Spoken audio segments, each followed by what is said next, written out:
Hello everyone, আসসালামু আলাইকুম। নতুন আরেকটি ভিডিও দেখার জন্য সবাইকে স্বাগতম।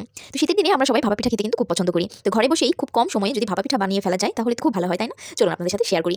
তো আমি এখানে চালের গুঁড়ো নিয়েছি। চালের গুঁড়োটা পানি দিয়ে আমি হালকা পানি দিয়ে ভিজিয়ে মেখে রেখেছিলাম।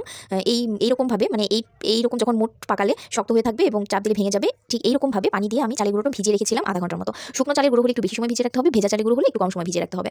তো ভিজিয়ে রেখে আমি হচ্ছে যে একটা ছিদ্রযুক্ত চালনি দিয়ে আমি এগুলো হচ্ছে যে ভালোভাবে চেলে নিব। এটা আমরা সবাই জানি যে ভাপা পিঠায় কিন্তু এই প্রসেসটা অবশ্যই করতে হয়। তো আমি হচ্ছে যে এটা দিয়ে আমি হচ্ছে চেলে নিচ্ছি। তো আমার যদি একটু বেশি সময় লেগেছিল কারণ এটা একটু ছোট ছিল। এজন্য আপনারা চাইলে বড় কিংবা একটু বড় ছিদ্রযুক্ত চালা ব্যবহার করতে পারেন, তাহলে খুব সহজেই কম সময় হয়ে যাবে। তো যাই হোক, আমি একটু সময় নিয়ে এটা করে নিয়েছি। এখন এই পর্যায়ে এসেছে।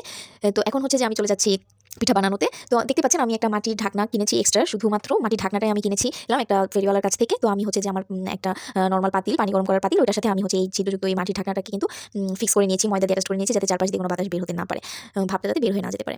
তো যাই হোক, আমি হচ্ছে যে এখন ছোট চিকন একটা বাটিতে ভাপা পিঠাটা সেট করে নিচ্ছি এবং একটা সুতি কাপড় দিয়ে সেটিকে মুড়িয়ে নিচ্ছি।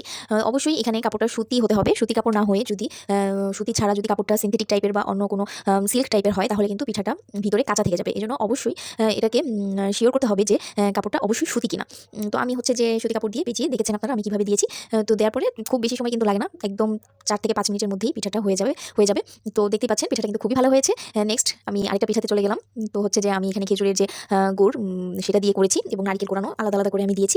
তো প্রথমে হচ্ছে যে গুড়টা আমি ছিটিয়ে দিয়েছি, তার উপরে নারকেল কোরানো দিয়ে আমি উপরে আবার চালের গুঁড়োটা দিয়ে সেট করে নিয়েছি। নিয়ে আমি হচ্ছে যে ভেজা, অবশ্যই সুতি কাপড়টা কিন্তু ভিজিয়ে নিতে হবে। তো ভেজা সুতি কাপড়টা দিয়ে আমি মুড়িয়ে আমি হচ্ছে যে পাতিলের উপরে ভাপে দিয়ে দিব। ভাপে দিয়ে আমি কিন্তু যে ঢাকনাটা দিয়ে দিচ্ছি, যে বাটিটা দিয়ে, সেটা কিন্তু আমি অবশ্যই উঠিয়ে ফেলবো। উঠিয়ে আমি হচ্ছে যে সুতি কাপড়টা দিয়ে পেঁচিয়ে রাখবো। তো যাই হোক, এগুলো আসলে আমাদের সবারই জানা, এটা নতুন করে আর বলার কিছু নেই। তো দেখতে পাচ্ছেন আমার ভাপা পিঠা কিন্তু খুবই ভালো ছিল, খুবই ভালো হয়েছিল। ভিতরটাও খুব ভালো হয়েছিল। তো একদম খুবই কম সময় লাগে, একদম 3 থেকে 4 মিনিটের মধ্যে বানিয়ে ফেলা যায়। তো আপনারা এই গুঁড়োটা যদি আগে থেকে প্রসেস করে নরমালি রেখে দেন তাহলে কিন্তু যখন ইচ্ছা তখনই 3-4টা গরম গরম বানিয়ে খেয়ে ফেলতে পারবেন। কারণ ভাপা পিঠা ঠান্ডা হয়ে গেলে ভালো লাগে না, গরম গরম কিন্তু খুবই ভালো লাগে।